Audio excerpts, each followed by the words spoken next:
In the ever-evolving world of architecture and design, postmodernism emerged as an alternative to the ideals of modernism. Beginning in the 1970s, this radical movement challenged the foundations of modernist ideology. Modernism aimed for utopia through perfect machine-made designs, driven by an ideal of simplicity and uniformity.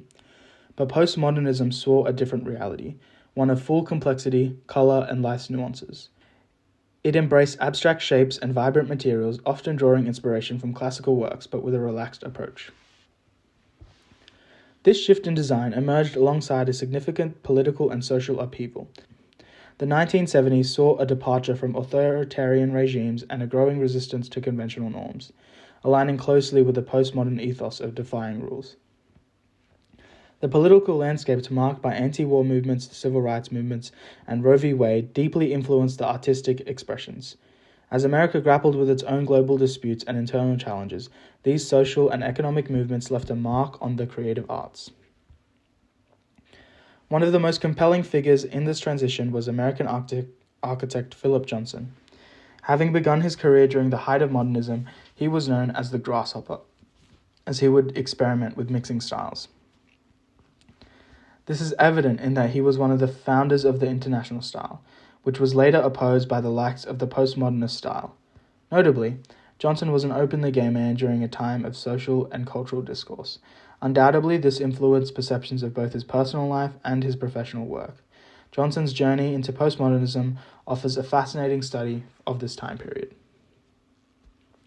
His Munson's Arts Institute characterizes modernism with its standard rectangular shape and flat facade, but his work began to evolve as he experimented with new forms and ideas.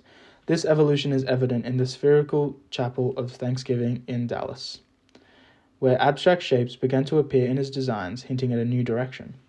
Johnson's postmodernism vision truly came to life with the Pittsburgh Plate Palace and 550 Madison Avenue.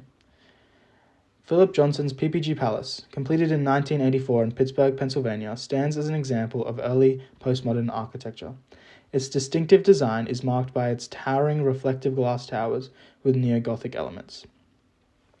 The PPG Palace was designed for offices, commercial and retail hospitality spaces. Its playful use of color, ornamentation, and historical references, such as the inclusion of a grand staircase, reminiscent of Gothic and classical architecture, represented a conscious adaptation of the functionalist ideas that dominated modernist design. Particularly, the spires on the tower are a direct influence from Gothic architecture. However, toned down and abstraction of these elements are what make this particularly postmodern. Correspondingly, 550 Madison Avenue features classical design elements